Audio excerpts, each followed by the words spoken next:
Now I made a video right before the draft, literally the day before the draft, saying I hope the Orlando Magic don't overthink this pick. I said that because I remember around that time the pick that they was going to make was Jabari Smith Jr.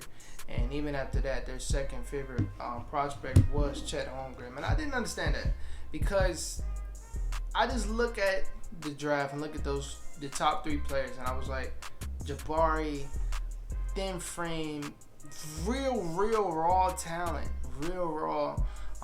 This only is his main component is he can shoot the lights out of the ball by the net. Can't really shot create. Not that good defensively. So like I didn't understand him even being that high. Like I didn't understand people wanting to draft him at one at all. I didn't understand the hype at all. Chet, I understood the hype a little bit more. Good defensively, also thin frame though, but good defensively. Can shoot it at times. Can self-create at times. Tall guy, 7'2". Kind of a unicorn as player. They both are, him and Jabari Smith. But like that thin frame scares me. But then I look at Paolo. First, I look at the Magic team. Actually, they've always needed that guy. They have a lot of core pieces. Wendell Carter, Franz Wagner, Jalen Suggs, Cole Anthony, Markelle Fultz, Jonathan Isaac. Like they have a lot of good pieces, but they didn't have that guy. So when I'm looking at Jabari and Chet, I don't think they will ever be that guy. What we're seeing from Paolo right now, he's already that guy. Like this team that they have, the reason why they're so fun to watch, Paolo has brought, and it's gonna sound so fucking corny when I say this, but he has brought that guy attitude to that whole team. Like his aura, the way he plays the game of basketball is just spread apart to the whole team, and that's why I was like, yo, he's the pick, and it's by far. Like I thought he was the best player in the draft by far, and I didn't understand why they didn't want to take him before the day of the draft. But I'm happy they made that right pick because we're looking at them now, and this Magic team is fun to watch. And this video is solely about Paolo because even with me knowing all that stuff, I didn't expect him to be good this quick. Like, if All-Star the way it was, if you're playing at an All-Star level, you're an All-Star. But the reason why Paolo won't be an All-Star is just because around that time, when it's time to vote for an All-Star, they probably had like 14 wins. But other than that, the kid is an All-Star. And I even want to go to the stretch of saying it's not 5 power forwards better than him in the game right now. I didn't expect the scoring to be this good. First of all, I knew he was big in college. This motherfucker's big as shit. Even against NBA talent, he's huge.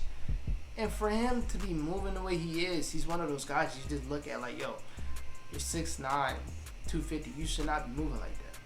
You shouldn't.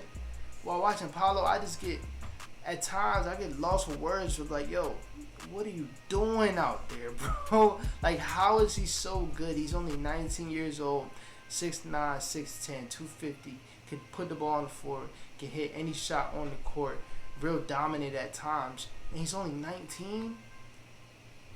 I thought Paolo coming in, I was like, yeah, he's going to average like 18 and 8, probably 2 assists, shoot 46% from the field.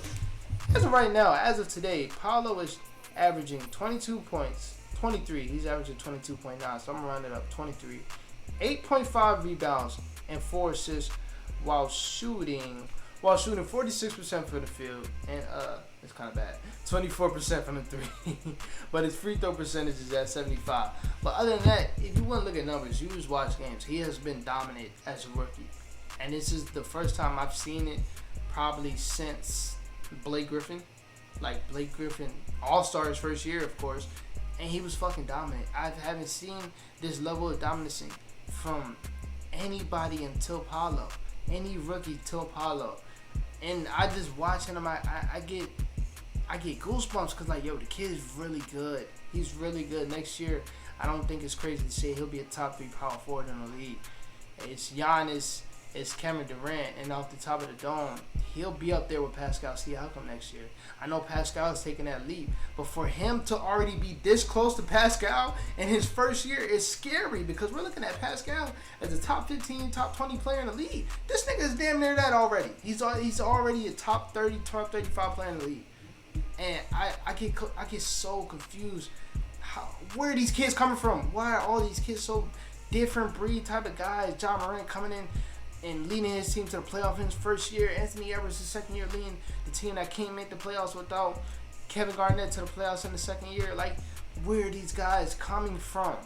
And yet the game against the Sacramento Kings, that was it for me. I'm bought in. He's a superstar now. I'm all in on Paolo. He's a top 10 young talent in the league, and it's a lot of young talent. But he is top 10. It's some guys. I'm taking him over Evan Mobley. I love Emo, man. I love Emo. I'm taking him over Darius. I love Darius. You know, I've been watching Darius since high school. This nigga Paolo is different. He's different. Like, we're going to break down some of the film and his game, but I never really had a comparison to him, and that's a good thing because I never seen something like this. Like, even Blake had the help. He had a great team around him to make him probably look better than he looked in his first year. Paolo is making the guys around him look better than they probably should look. That's just how good he is, and I had never seen it in the first year. I've never seen it. Looking at him, I don't even see a player that I can compare him to. A lot of people say Melo. I don't see that at all. I don't. It's just a different breed. He's a different breed. So the thing that's like I've been paying attention to, and something that I really didn't think he was that good of, and Duke. And this was because I've been hearing from a lot of people. I watched a few Duke games, but I wasn't like really locked in. But I heard from a lot of people like they used him wrong. He was more of a post-up player. They didn't really let him do anything else but that. But shit like this, being able to get the ball off the rebound and the push, and look how he finds. First of all, look at the amount of attention that he brings, and look how bad of a defender DeMontis is, because he didn't really have to lay this bitch up. I mean, he didn't really have to pass this. He could have easily laid it up.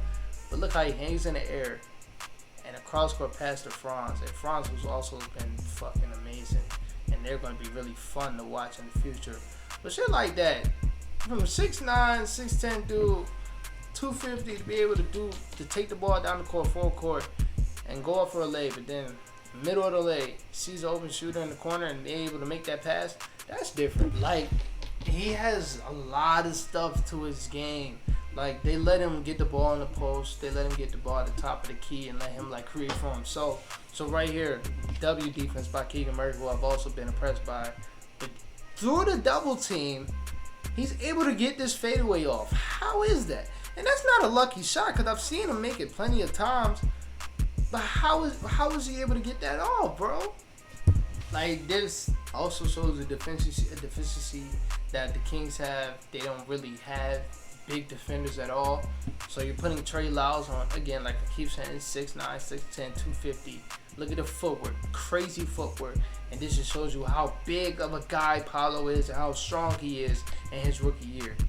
First of all, footwork crazy. Bumped him in, and finishing over him. That's a veteran move. I don't know how you put that.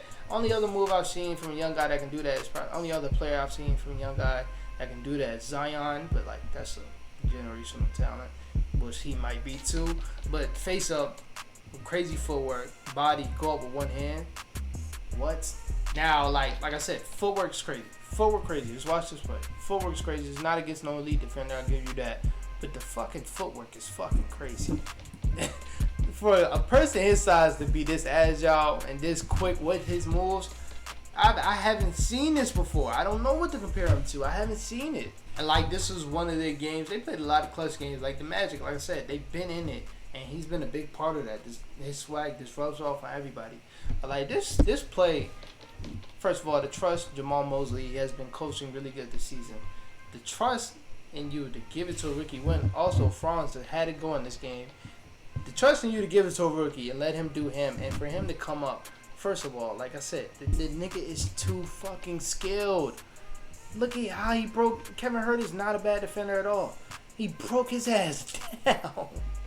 And look, this is the scary part. You look at the three-point shot, and he's shooting 23%. He was actually a good three-point shooter in college and high school.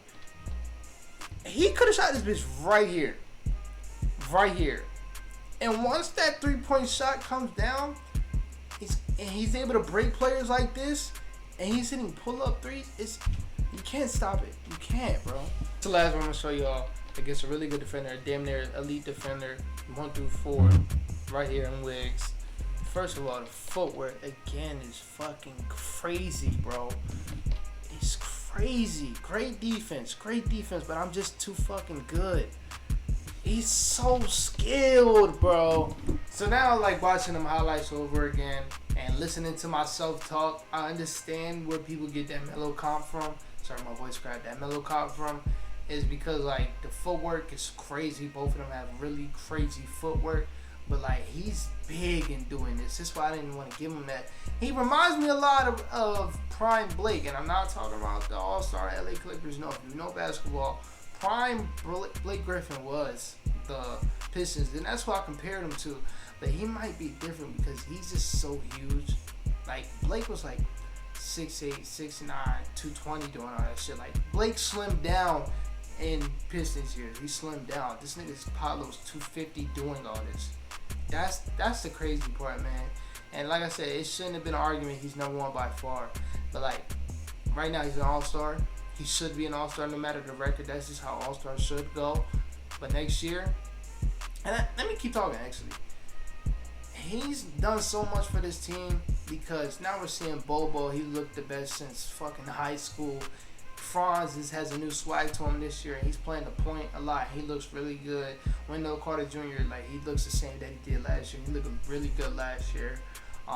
Chumo Kiki's finally playing good. And I'm not giving that all to Paolo, but you're going to see that everybody on the court, didn't name Jalen Suggs, he's playing good. But everybody on the team has been playing with a different sort of swag. And that's just what Paolo brings. Like, he just changed this whole organization. And we're going to see it soon because this team has their star. They have their co-star in Franz. They just need that Drew Holiday. And that Drew Holiday can't be Jalen Suggs. So this team going to be really fun in the near future, man. Like I said, Paolo, different. It's not a rookie close. I love Benedict. Not close. I love Benedict, though. Might be close. I fucking love Benedict. I do. But other than that, man, that's it for this video. I'll talk to y'all later. Peace out.